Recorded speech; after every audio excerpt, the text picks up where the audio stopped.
Curiosity led the man into the ancient ruins. Amidst the flowers, he found a beautiful girl sleeping. Captivated by her charm, he decided to bring her home.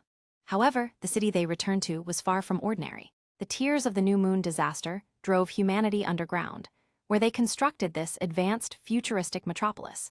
While others celebrated their loot, Kanata secretly carried the mysterious girl back to his place. Strangely, she remained unresponsive to his calls, appearing to be trapped in a deep, coma-like slumber. Kanata decided to check her physical condition first. Suddenly, a woman's voice yelled from outside the door. It was his friend Ellie, with her Magus, Ange. Ellie hated his obsession with scrap and wanted him to acquire a real Magus instead. That way, he could join the Alliance and pilot the newest mecha units like them. Kanata refused, convinced he was too weak to join them. Ellie kept inviting him because she had a crush. Suddenly, Ange threw open the door and screamed loudly. Kanata frantically explained that this was just a girl he found inside the ruins. He brought the rare model home for study and swore he did nothing inappropriate to her. Ellie stormed out in anger, though she was secretly heartbroken. Kanata then suggested the girl take a shower. She was definitely an AI. An android Magus with independent thought and a very human appearance. However, this girl had absolutely no memory of her past. Kanata took her to see Ellie's older sister, Maria. Even Maria, a famous technician, had never encountered such an outdated model before. Kanata explained she had amnesia and didn't even know how to dress herself properly. Furthermore, she was physically weak, stumbling whenever she tried to lift anything even remotely heavy.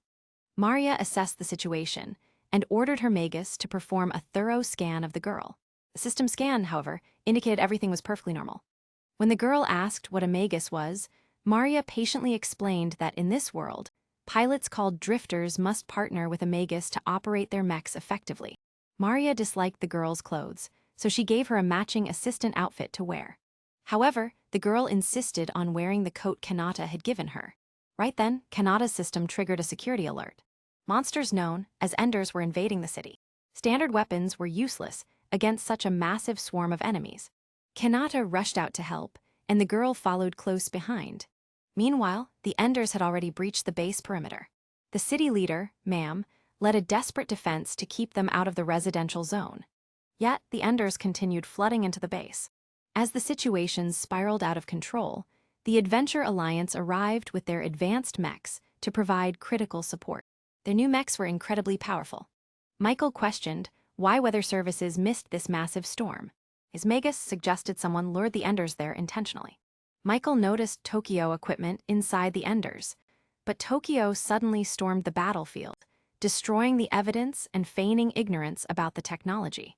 As they argued, Ellie sent a distress signal but was cut off by an attack. An armored vehicle swooped in to save her. Ellie was thrilled to discover that Kanata was her rescuer. Realizing he wasn't a drifter, she urged him to flee so he wouldn't interfere. Kanata refused to stand idly by.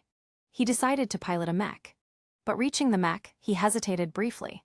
3 years prior, he failed the Alliance aptitude test and was told he lacked talent. Throughout his depression, Tokyo remained by his side, always offering him constant encouragement. Remembering this, Kanata's hesitation vanished. He would fight even without drifter status. The monster leader breached the inner perimeter meanwhile. Ellie stood no chance fighting alone. The massive Enders quickly overwhelmed her. As the beast prepared the final blow, Kanata arrived on the battlefield in his mech. Lacking a Magus, he couldn't control the machine and was knocked flying by the monster. As Kanata faced defeat, a girl appeared on his screen. She told Kanata to open the hatch and let her in. The mech's back opened automatically, and the girl stepped inside immediately. The giant Ender charged, but Kanata swiftly dodged the attack. The mech's performance was completely different now. She switched modes, and the cockpit transformed in an instant. She walked over to Kanata, and in that moment, he realized that this advanced augmented display was the exact perspective that drifters experienced while piloting their mechs in battle. After defeating the giant Ender, Kanata finally qualified as a drifter. The remaining Enders fled in panic, but Michael refused to let them escape, wiping them out with a single strike.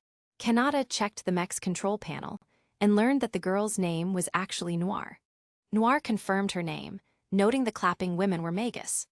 They are humanoid robots from the future. They look human and can think independently. The only difference is the triangle on their necks. Registering a fingerprint there forces the Magus to recognize and obey a master. Magus are powerful, handling chores and daily tasks. They offer advice and even act as chargers. Their main job is helping masters pilot formidable mechs, known as coffins, as drifters. Aspiring drifter Kanata accidentally found a very unique Magus. Noir is physically intact, but has total amnesia, struggling with everything except combat. Tokyo suspects she is a legendary Magus model. To check, they return to the ruins where she was found. They located Noir's mech and confirmed she was an amnesia type. The mech was wrecked, offering no useful data. The screen read Pascal, a name Noir didn't recognize. Maria found an ancient camera, hoping it held clues. An armored car drove through the blockade streets. Ellie recognized the Nebilo family crest. The man stepping out was very familiar. It was Range, expelled from the Alliance 2 years ago. After training hard, Range returned just to show off. High up in the Nebilo family now, he commanded troops and had vast wealth. He fed his Magus fresh vegetables, worth more than gold. He dressed his plain Magus like a star, acting like new money. Tokyo wasn't impressed. He brought up Range's embarrassing past. Humiliated, Range directed his anger at Ellie. Kanata stepped in to protect her. Range remembered Kanata as the failure he beat during the aptitude test. He mocked Kanata for not deserving a Magus. Shamed, Kanata walked away. Back at base, he worked on repairing the damaged mech. Noir watched helplessly before falling asleep right there. Kanata and Mutan found it weird since Magus don't sleep. Next morning, Kanata woke to find Noir gone. The old camera was missing too. Kanata thought she sought memories, but Noir just wanted to fix the camera for him. Sadly, Noir bumped into Range at the market. Range was angry about failing. Learning Noir was Kanata's, he got greedy. By the time Kanata noticed, Noir was in Range's vehicle. Range locked Noir with other Magus, including a singer named Seal who chatted with her. Seal taught Noir to charge the camera manually. Ellie urged Kanata to rescue her, but he felt a failure like him didn't deserve a Magus. He felt unworthy of her. Tokyo arrived just then, convincing Kanata to save Noir first. They used Maria's rocket booster to catch Range's vehicle. Range ordered his men to fire and sent a drifter to intercept. Tokyo split up to fight Range's interceptor. Range hit the booster, but Kanata still reached the vehicle in his mech. Furious, Range attacked Kanata while mocking him continuously. He claimed Kanata was unworthy. He offered mercy in exchange for the Magus and mech, but Kanata refused. Hearing Kanata, Noir's power seemed to awaken. She broke out of the cell and rushed to fight alongside Kanata. She jumped from the vehicle and docked with Kanata's mech in midair. Range launched a fierce attack before Kanata could recover. Kanata ordered an attack, but Noir hesitated, afraid of damaging the mech again. Kanata shouted to ignore the damage, urging her to trust him and focus entirely on defeating the enemy now. Gaining confidence, Noir instantly incapacitated Range's mech with a strike. Range desperately awaited backup, unaware that Tokyo had already completely eliminated his entire squad. Michael appeared suddenly, forcing a humiliated Range to flee in disgrace with his Magus. Noir gave Kanata the fixed camera, but it was empty. Kanata vowed to restore her memories so she could eventually find her true master. Noir insisted she only wanted memories to serve Kanata better at home. Her only true desire was staying with Kanata. Noir exposed her neck, allowing Kanata to register his fingerprint. He invited her to stay with him forever. She agreed. To celebrate Kanata becoming a drifter, Tokyo dragged him to a brothel to finally experience true adult pleasures. While two sisters escorted Kanata inside, he worried that Noir might wake up and not find him there. Tokyo left a note on the mech stating they visited the brothel. Ellie accidentally discovered the note, leaving her feeling utterly furious and completely helpless.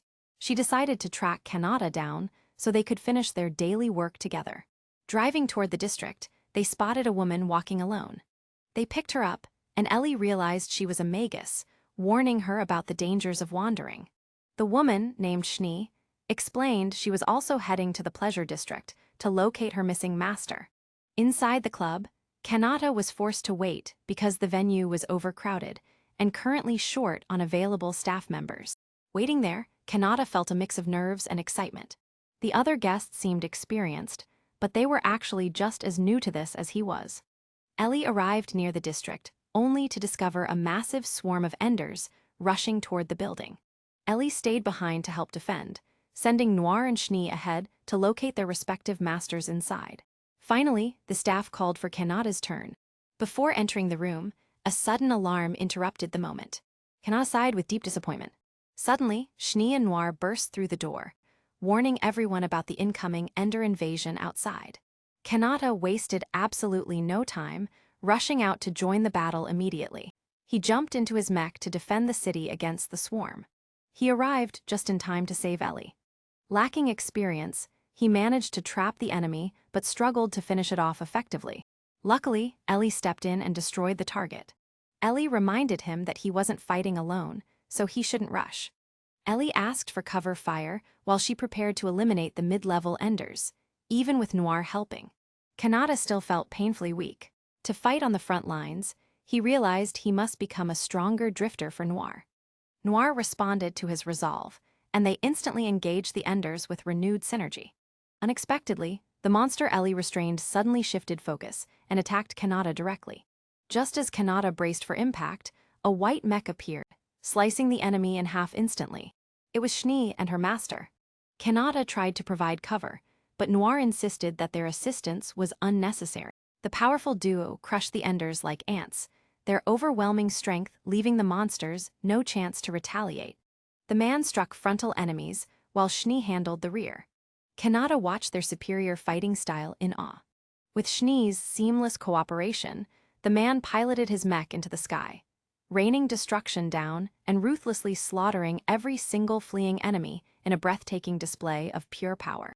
Kanata was technically a drifter, but still a novice. To improve, Kanata asked Tokyo to take him training. They visited a canyon, frequented by passing low-level Enders. Kanata told Noir to stand by, insisting he would defeat the enemies himself. However, proving he was still a rookie, he missed every single shot despite firing continuously. The Enders split up to surround him completely. Kanata panicked, and an Ender knocked his mech straight to the ground. Refusing to give up, he rose and attacked. His mech took heavy damage, yet he failed to kill one. Just as Tokyo prepared to intervene and help, a mysterious black mech suddenly descended from the sky above them to join the fray. Kanata recognized the fighting style as Schnee's. The black mech leaped down, landing before Kanata. Kanata went to thank the pilot, revealing a curvaceous woman stepping out of the cockpit. She scolded Kanata for his carelessness as a drifter, while boldly pressing her body against him. That's not all. Her Magus also flirted playfully with Kanata. The woman was Claudia, and her Magus was Flam. She requested the novice Kanata's help, though her offer seemed quite suspicious. Kanata naively accepted it. Claudia led them to a flower field. While they admired flowers, Tokyo spotted a massive valuable crystal located nearby. Claudia couldn't mine it alone and needed guards against attacking Enders. That is precisely why she recruited the gullible novice, Kanata. The group agreed to work together. Kanata repaired her mech during downtime, earning Claudia's seemingly warm gratitude. Her constant flattery and small favors made the naive Kanata trust her completely. Eager to improve skills, Kanata volunteered for defense while Claudia mined the crystal safely under protection. That night, Kanata spotted a mid-level Ender approaching, but remained confident and calm. He focused on the battle. This time, he was prepared. When the Enders arrived, Kanata detonated traps, immobilizing them with rockfalls. He then chained up the remaining stragglers and eliminated every single one of them systematically. However, two monsters managed to escape. Kanata sensed trouble, but Tokyo intervened, effectively riding the Enders like vehicles to destroy them completely. After the battle, Kanata went to check on the mining progress, only to discover that Claudia had already vanished completely from the site.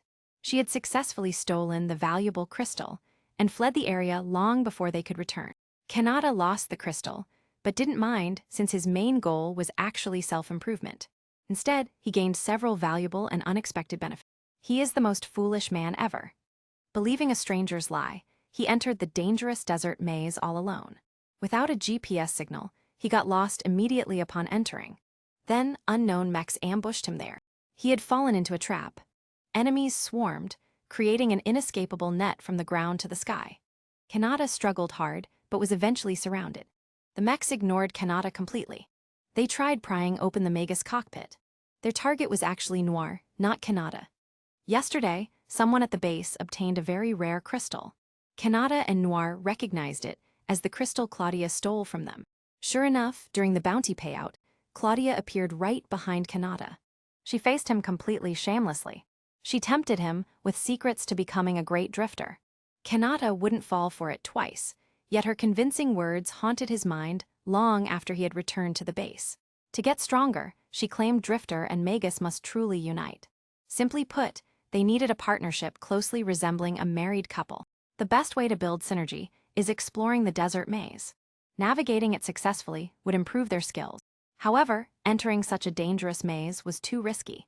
So Kanata decided to act like a married couple with Noir. They did absolutely everything together, eating, working, and even sleeping in the same room. However, this strange strategy failed to produce any real results, which only served to confuse poor Ellie even more. Ellie nearly fought Noir hearing that. The method failed, but Kanata remained determined to get stronger. Encouraged by Noir, they departed for the maze. However, Claudia spotted them immediately the moment they departed from the base. She called someone immediately. Soon, unknown mechs ambushed Kanata inside the desert maze. Luckily, Kanata had sent a message to Tokyo before leaving. As enemies pried at the cockpit, a sudden explosion blasted them away. Tokyo repelled the attackers swiftly, arriving alongside Ellie and Michael to help. Michael shot at the building where Claudia was hiding. Seeing her flee, Kanata chased her while his friends covered him. He wanted to expose her wicked intentions. Despite her traps, Kanata caught Claudia and chained her mech down. Claudia used a flash grenade to escape desperately. She revealed a high bounty existed for Type 0 Magus. She tried selling Flam, but the buyer returned her. Type 0 models are incredibly scarce. Needing the money, she targeted Noir because maintaining Flam, a Type 0, was simply too expensive for her to handle alone. She instantly launched a strike at Kanata. The Type 0 was powerful, and Claudia synchronized perfectly with Flam during combat. Kanata was losing ground quickly, but he stubbornly refused to surrender to her. Suddenly, he recalled that Claudia's mech had sustained critical damage to its left arm previously. If unrepaired, that spot would be a fatal weakness. Before he could speak, Noir suddenly approached him. She knew he had a plan because his nostrils always flared wide whenever he got an idea. It was their unspoken connection. Kanata told Noir to target the damaged left arm. She locked on immediately while he piloted the mech with great skill to evade the heavy barrage of incoming attacks from the enemy. With one decisive strike, they successfully pierced the mech's left arm. Kanata and Noir won the battle.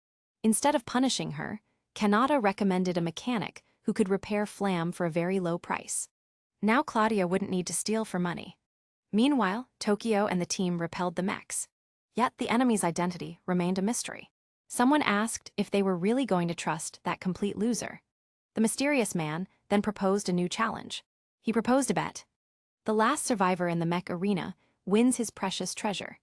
Everyone placed their bets, and Noir even sold her beloved camera to enter the fight. What reward could make them so eager? 2 hours earlier, acid rain forced the crystal mining team to stop working immediately. To avoid enders, Tokyo led everyone to the nearby Den of Greed. The brightly lit place was bustling with noise. It was filled with loud shouting. It was clearly a casino. Tokyo explained that anything could be wagered here without any rules. With enough courage, a bicycle becomes a motorcycle here. Tokyo exchanged their mind AO crystals for 2 stacks of chip. He gave Kanata the small stack and kept the large one. Kanata didn't mind since he disliked gambling. However, entering the hall, he was stunned by its sheer grandeur. 2 minutes later, before Kanata reacted, Tokyo had already lost absolutely everything except for his underwear bottoms. Luckily, Mutan intervened in time, saving Tokyo from the terrible embarrassment of running around naked. A melodious song echoed deep in the hall, attracting everyone. Noir recognized the singer's voice and melody. Looking closer, it was Seal, the one who repaired her camera. Seal recognized Noir too, and they exchanged some warm greetings. Noir showed off Kanata's photos of her, making Seal feel envious. After all, she was a magus without a master. She wandered singing, hoping to find her perfect owner someday. She stepped back and took a group photo of them both. Kanata later encountered the masked man he met previously at the gambling card table there. Although both were new visitors, their luck was worlds apart today. Kanata lost everything, while the masked man won big. Schnee told Noir they were searching for a lost key. Meanwhile, Range devoured synthetic meat in huge bites at the local restaurant. Having suffered heavy losses, he needed a large sum of money to rebuild his team now. A familiar song lifted his spirits. He spotted Seal, who had escaped during the previous chaos. Range rushed the stage, grabbed Seal's wrist, and had his Magus display the binding subjugation contract between them. Seal realized she was completely deceived. The passenger agreement she signed was actually a slave contract. Kanata and the masked man approached to help her immediately. They couldn't intervene forcefully. Several adventurers in the audience clamored to buy Seal. Range proposed a fight to the death wager, where the winner would claim Seal's contract rights. The adventurers placed extremely high bets. Kanata wanted to save Seal, but he lost all his chips, and Tokyo even lost his mech, leaving them hopeless. Without hesitation, Noir sold her beloved camera for chips. The match began. 7 drifters fought fiercely in the arena. Kanata's fighting strength had improved dramatically recently. Fortunately, these adventurers were second-rate, so Kanata handled them with great ease. 2 minutes later, only one enemy remained standing there, a heavily armored mech known for defense. Kanata's bullets failed to penetrate the thick armor. However, Noir identified the mech's major weakness was its very slow movement. Auto-aim mode would easily defeat it. The enemy fell, but the rogue Range refused to honor the bet. He surrounded Kanata with 3 underlings, taking full advantage of the situation. At that critical moment, chips fell from the sky, followed by a snow-white mech descending rapidly. It was the masked man. He agreed to handle the minions, leaving Kanata to settle the score with Range. Facing his recurring savior, Kanata asked for his name, but the man said it wasn't time to reveal it yet. Out of ammo, Kanata was forced into close combat, which was exactly what Range wanted him to do.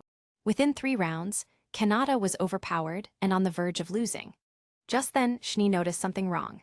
Noir suddenly began awakening a dormant power deep within her, causing the entire arena to tremble under the intensity of her surging energy. Noir's immense strength made Tokyo and Seal realize something was very different. After rescuing Seal from Range, Kanata annulled the contract and granted her freedom. With nowhere to go, Seal stayed at Kanata's place temporarily. Because Noir's awakening was so astonishing, Kanata sent her to Maria for a full system check. Only Kanata and Seal remained at home. Hearing Noir was away, Ellie seized the chance to visit Kanata, only to walk in and find Seal. Kanata greeted Ellie briefly, while telling Seal not to address him in such a very embarrassing way. Watching them flirt, Ellie nearly fainted from pure anger.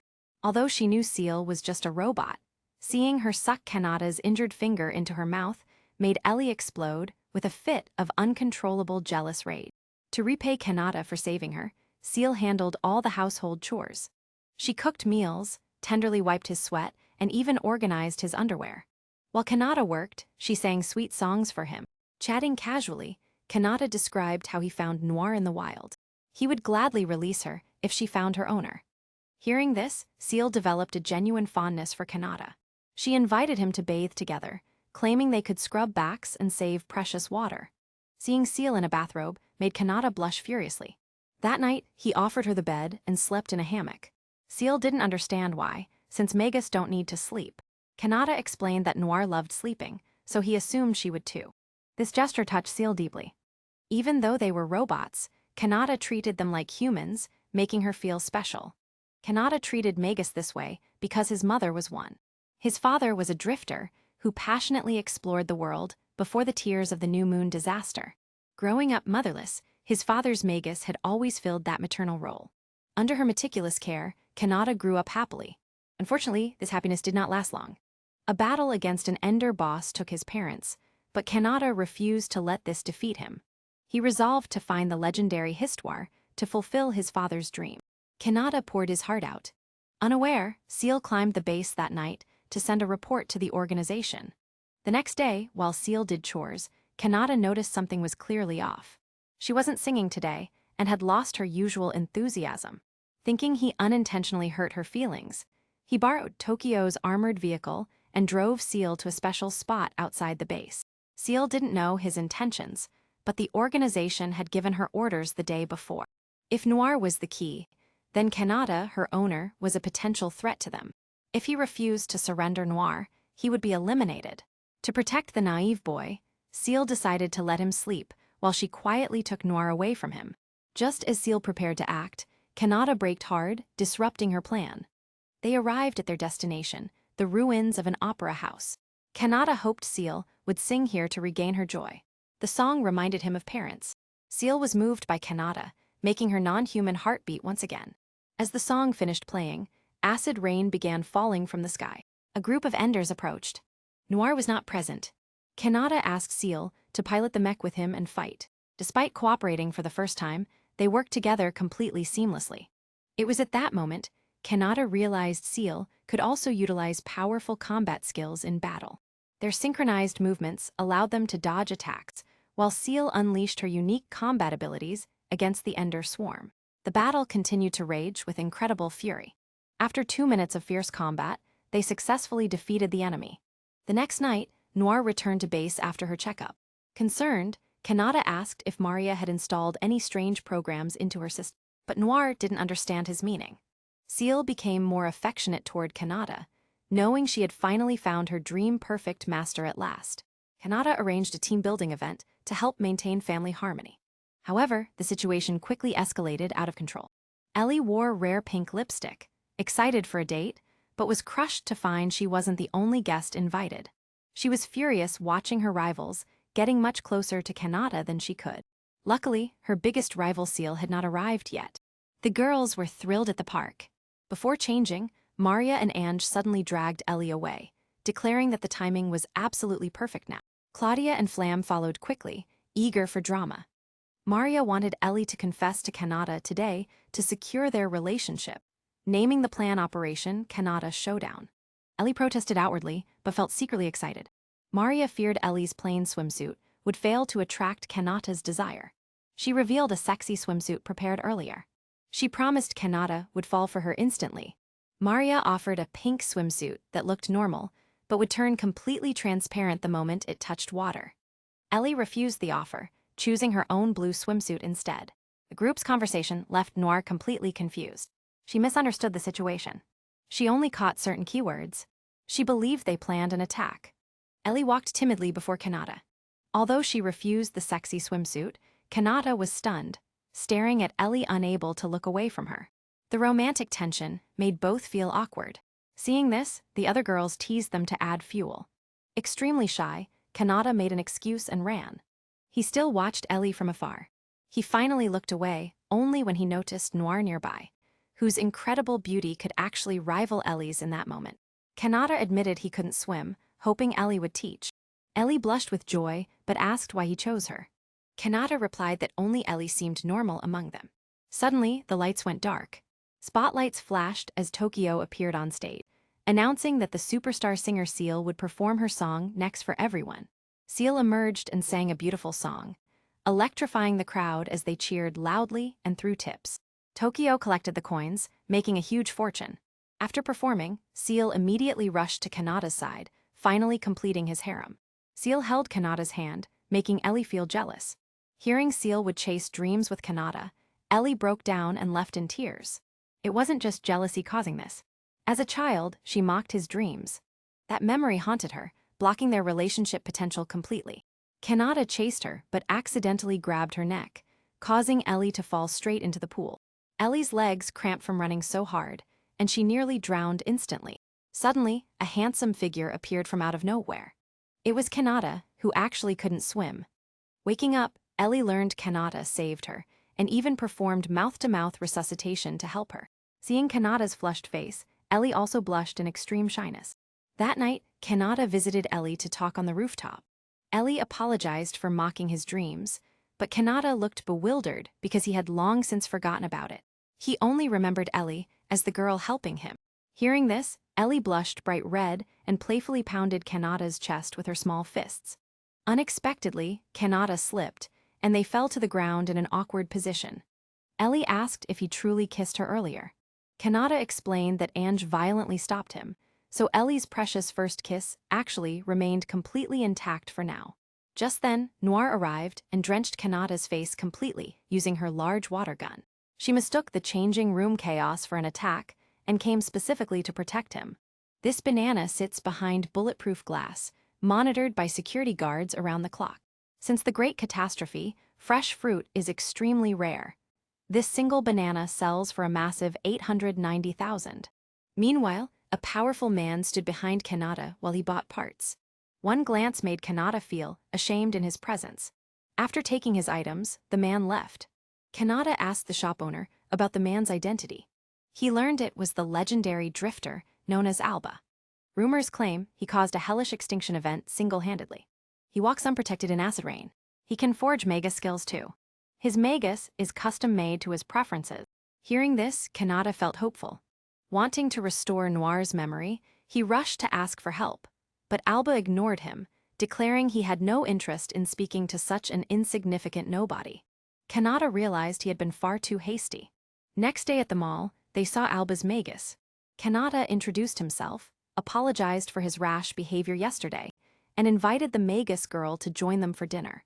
He hoped the meal would convince her to help bridge the gap with her master to finally restore Noir's memories.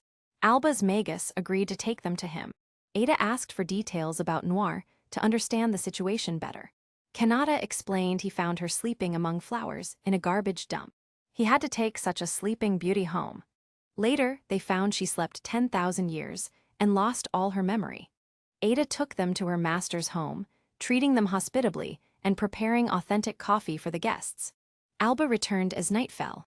Kanata stood to greet him, but was ignored completely. Ada, having accepted the meal bribe, helped smooth things over for Kanata immediately. She urged her master to overcome social anxiety and listen to Kanata's story. Mentioning Noir's memory loss intrigued Alba, who finally asked Kanata to tell the full story about her. Elsewhere, Dark Matter surprisingly possessed a dilapidated mech unit nearby. The drinking trio received a bounty order, discovering Enders were lurking very close by. Completing these bounties would bring them a substantial amount of money. Alba used his custom high-tech device to restore Noir's missing memories. She entered sleep mode right after. Kanata was nervous, but Ada reassured him that her master was a professional. Upon awakening, I hope to remember absolutely everything I had forgot. Just then, they received news of an Ender invasion. Alba told Kanata to guard while he headed to battle. The adventurer trio arrived first, but their continuous shooting had absolutely no effect on the enemy. The parasitic dark matter healed continuously, making these mediocre adventurers no match for them at all. Counterattacking, the dark matter instantly pierced right through the man's mech. Alba arrived, coldly ordering everyone aside, believing the weak were only in the way on the battlefield. Though displeased, seeing Alba effortlessly defeat Enders made them acknowledge his right to be so arrogant today. The duo retreated quickly. Aiming for swift victory, Alba had Ada analyze data before charging forward to eliminate the lesser enemies quickly. Meanwhile, Kanata sat watching Alba's incredible display of strength through a live stream feed. He was mesmerized by the sheer power on display, but the broadcast signal was suddenly cut off the very next second, leaving him in total darkness and wondering what happened. Noir also woke up the next day. A detailed examination results showed absolutely no abnormalities. Unfortunately, her memory had not recovered yet. Alba arrived to explain the situation. He believed Noir's memory processor overloaded, and her chip storage was installed abnormally within her. Perhaps this was the issue, or Noir was a defective specimen, or even a sacrificed experimental subject originally. However, Alba thought the only real problem was her human-like nature, requiring occasional sleep, but otherwise, she had no other major issues to report. I apologize for being a hack. How do we respond to purple storms? No response is needed, as it isn't a natural disaster. It is a swarm of parasitic Enders. They leave nothing alive behind. Meanwhile, others laughed and chatted, completely unaware of the impending catastrophe approaching. Suddenly, everyone received Ma'am's urgent summons, and capable adventurers rushed to the scene immediately. However, the crisis proved far more terrifying than anyone imagined. Every marked town fell, and even energy crystals were stolen away. Parasitic Enders caused this, with suspicions of human involvement as well. Ma'am ordered an investigation into the origins. Watching towns fall, their village was the next target. Amidst tense preparations, nobody paid attention to Kanata, driving him frantic. He begged Ma'am for a position, but was refused by Tokyo, who dismissed him as weak and ordered him to stay with the elderly. Kanata refused, insisting he must investigate on the front lines himself. Tokyo refused, wanting the best for him, until Ma'am finally stepped in and decided to allow Kanata to go with them on the mission. Next day, they investigated the scrapyard, though Tokio remained reluctant to take Kanata on this adventure. Arriving, they found the place in ruins, with absolutely no signs of life. Kanata denied reality, going deeper to check for any survivors. Tokio grabbed him, fearing the unknown danger inside the ruins. Frustrated, Kanata pushed Tokio away to explore alone, so they parted ways right there. Enders suddenly burst from the ground. After defeating them, Tokio realized the Enders were dilapidated mechs moved by parasites living inside their shells. Meanwhile, Kanata ventured deeper inside to investigate further. Here's the Noir asked if he disliked Tokio, but Kanata explained he respected him, yet Tokio still treated him like a child. To truly stand independently, he needed to escape Tokio's overprotection. However, as he moved forward, Enders suddenly ambushed Kanata from the shadows. Seeing these monsters as the ruthless killers of everyone in the scrapyard, Kanata lost his temper and attacked them furiously. However, his strikes inflicted absolutely no damage on them. The enemy mech blew off his leg, leaving him completely trapped and surrounded by enemies on all sides. At that critical moment, the wicked Claudia arrived. She knew striking their weak points would be instantly fatal. Seeing Tokio severely injured, Flam used healing skills to save him. Although Tokio survived the brutal attack, his injuries remained critical, leaving him in a very dangerous state. The final mastermind of the ideal state emerged. Kanata sought Paradise Histoire, but anyone who knew of that legendary place was executed without any exception. Even Noir turned out to be a former Paradise figure. Masked assassins targeted Kanata, but the agent was actually Seal, who knew him very well.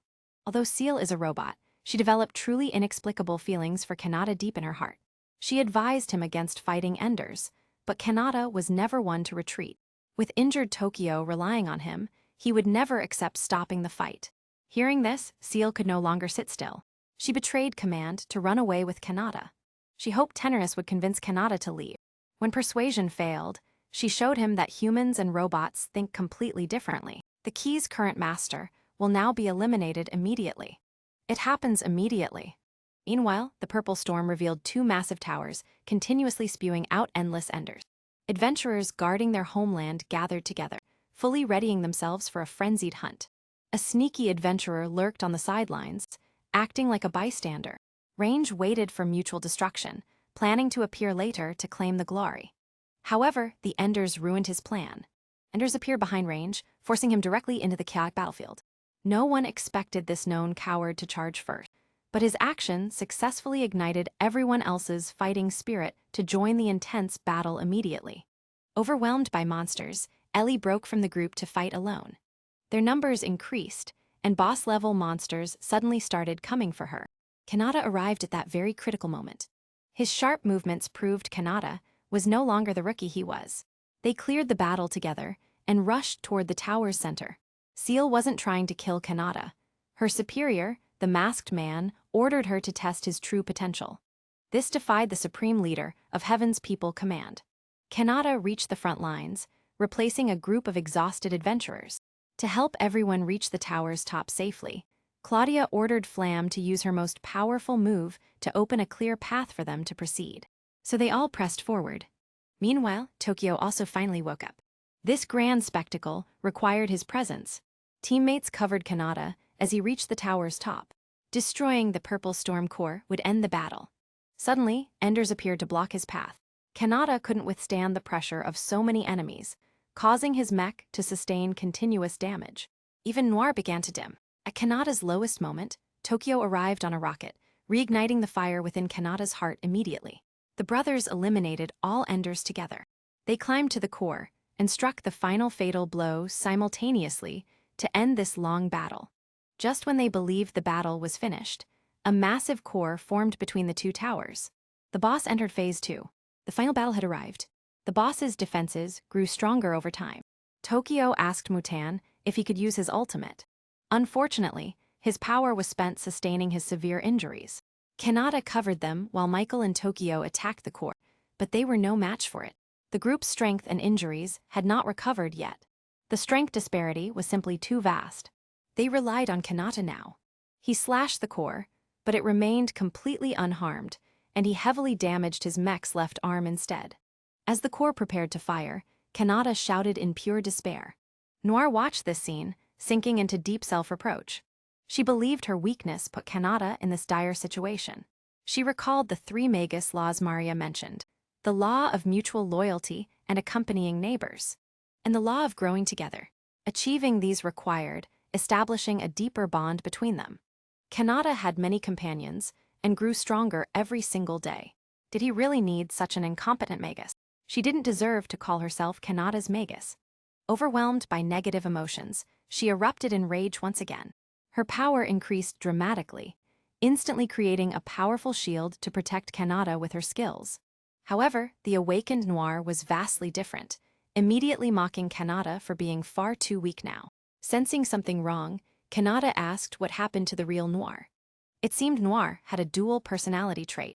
Her white and black-haired forms shared no memory. The black-haired form was her past. 20 years ago, Noir experienced the Purple Storm.